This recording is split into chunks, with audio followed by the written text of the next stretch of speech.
ప్రకాశం జిల్లా పోతవరంలో ఉన్న ప్రభుత్వ బీసీ బాలుర వసతి గృహం విద్యార్థులు సమస్యల వలయంలో కొట్టుమిట్టాడుతున్నారు. హాస్టల్ వార్డెన్ సత్యనారాయణ విద్యార్థుల కడుపు కొడుతూ ప్రతిరోజు విద్యార్థులకు ఇవ్వవలసిన పౌష్టికాహారం విషయంలో అవినీతికి పాల్పడుతున్నారు. మెనూ ప్రకారం అల్పాహారం, భోజనం, స్నాక్స్ ఇవ్వడం లేదు. అరటిపండు కానీ కోడిగుడ్డు గాని ఎరోజు సక్రమంగా ఇవ్వడం లేదు. ఒకవేళ అరటిపండు, జామకాయ తీసుకుని వచ్చిన సెకండ్ క్వాలిటీవి తీసుకుని వచ్చి వారికి పెడుతున్నారు. రోజూ సాయంత్రం కారపునీళ్ల చారు, పలుచని నీళ్ల మజ్జిగ గొడ్డుకారం పెడుతున్నారు. అన్న సరిగ్గా వండకుండా విద్యార్థులకు పెడుతున్నారు వార్డెన్ సత్యనారాయణ. మెనూ అడిగినా పెట్టమని కోరినవారిని ఇస్తారీతిగా కొడుతూ విద్యార్థులను భయభ్రాంతులకు గురిచేస్తున్నాడు. బాత్రూమ్స్ లను విద్యార్థులచే కడిగించడం, హాస్టల్లో పాడుబడిన బావిలోకి విద్యార్థులను దించి బాగుచేయించడం, వంట కూడా విద్యార్థుల చేత చేయించడం చేస్తున్నాడు. సరియైన మౌలిక సదుపాయాలు కూడా లేవు. హాస్టల్లో ఫ్యాన్, లైట్ స్విచ్లను ఆన్ చేస్తే విద్యుత్ షాక్ తగిలి ప్రమాదాలకు గురి అవుతున్నారు.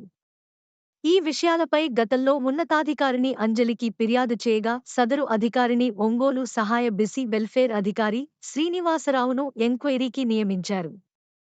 అయితే హాస్టల్ నందు సహాయ బీసీ వెల్ఫేర్ అధికారి విచారణ చేసిన ఫలితం శూన్యంగా మారింది.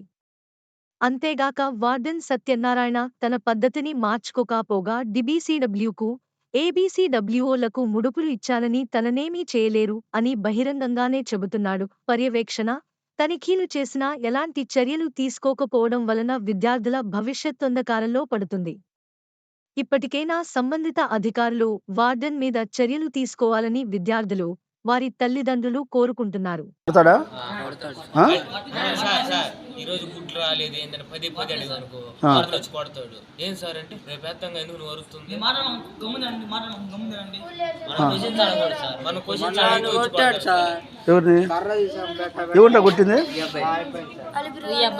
నేను కూడా కొట్టాడంటరా? నేను కొట్టాడా? ఏం అడిగితే కొట్టాడు?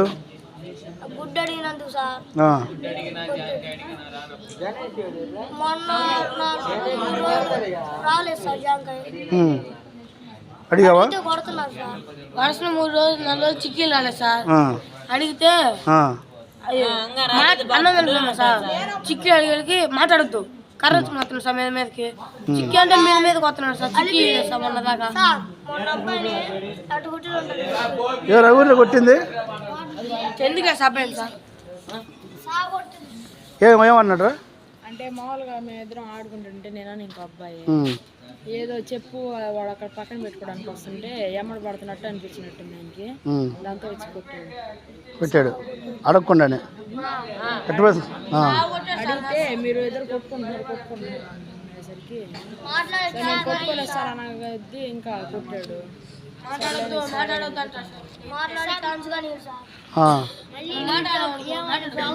అడిగితే కొడతాడు సార్. అంటే ఎట్టుందిరా నేను అడిగాను అనుకో, ఆయన వచ్చి కొడతాడు. అంటే మాట్లాడుతూ కొట్టడే. అన్నం తినేటప్పుడు సార్ అన్నం తింటాం అని కూడా చూడలేదు, మాట్లాడుతూ కొడతాడు. అన్నం కరెక్ట్. నేను పక్కన బాగుందారా అని అడిగితే కొడతాడు. టేస్ట్ ఒక అన్నం పెట్టినా అడిగితే అంటే ఏమడిగినా కూడా కొట్టడమే పని.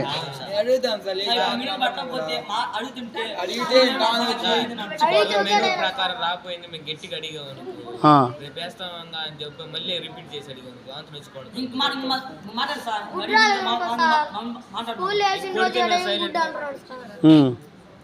స్కూల్ వేస్తే ఇక్కడ గుడ్ అంటున్నా. స్కూల్లో మెనూలో ఉంది కదా సార్ అంటే రేపు వేస్తాం కదా రోజు వరుసగా వారం రాలేదు సార్. అడిగితేనేమో అసలు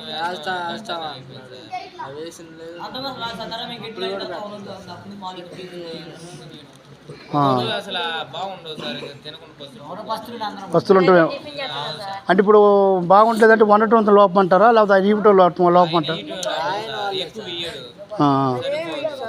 సరే సరిపడినట్టు ఇస్తున్నాడు.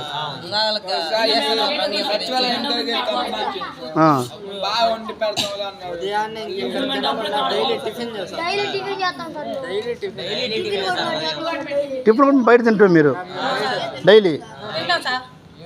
ఇక్కడ బాగుండదు అన్నమాట. సార్ బాగుంటే బయట ఎందుకు తిన్నా? అంతేగా మరి. డబ్బులు వెయిట్ చేసుకుంటున్నాను. ఉమ్.